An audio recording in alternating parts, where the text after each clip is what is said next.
കർഷകരോടുള്ള സംസ്ഥാന സർക്കാരിന്റെ അവഗണനയിൽ പ്രതിഷേധം ആളിക്കത്തുന്നു. വിവിധ കർഷക സംഘടനകളുടെ നേതൃത്വത്തിൽ പാലക്കാട് നെൽ കർഷക സമര പ്രഖ്യാപന കൺവെൻഷൻ സംഘടിപ്പിച്ചു. മിസോറാം മുൻ ഗവർണർ കുമ്മനം രാജശേഖരൻ ഉദ്ഘാടനം ചെയ്തു.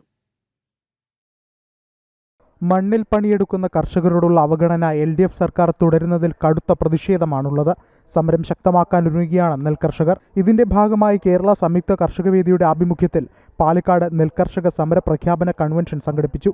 നെല്ല് സംഭരിച്ചിട്ടും മാസങ്ങളായി പണം ലഭിക്കാതായതോടെയാണ് കർഷകർ സമരരംഗത്തേക്ക് ഇറങ്ങിയത്. നെല്ലറ എന്നറിയപ്പെടുന്ന പാലക്കാട് ജില്ലയിൽ മാത്രം 200 കോടിയിലേറെ രൂപ സർക്കാർ കർഷകർക്ക് നൽകാനുണ്ട്. സമര പ്രഖ്യാപന കൺവെൻഷന്റെ ഉദ്ഘാടനം മിസോറാം മുൻ ഗവർണർ കുമ്മനം രാജശേഖരൻ നിർവഹിച്ചു. ഇന്ന് നേരിട്ടുകൊണ്ടിരിക്കുന്ന പ്രശ്നങ്ങൾ ഒന്നു തന്നെയാണ്.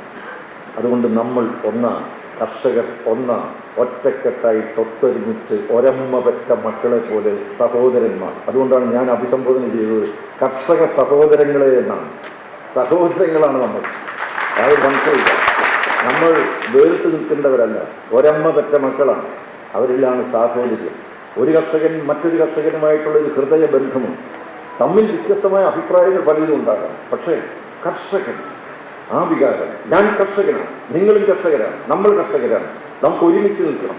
കൺവെൻഷനിൽ കർഷകർ വിവിധ ആവശ്യങ്ങളടങ്ങിയ പ്രമേയം അവതരിപ്പിച്ചു. കർഷകരുടെ പ്രശ്നങ്ങൾ പഠിച്ച് വിദഗ്ധ സമിതി തയ്യാറാക്കിയ റിപ്പോർട്ട് അംഗീകരിച്ച് നടപ്പിലാക്കണം. PRS വായ്പാ സംവിധാനം അവസാനിപ്പിക്കണം. താങ്ങുവില വർദ്ധിപ്പിക്കണം.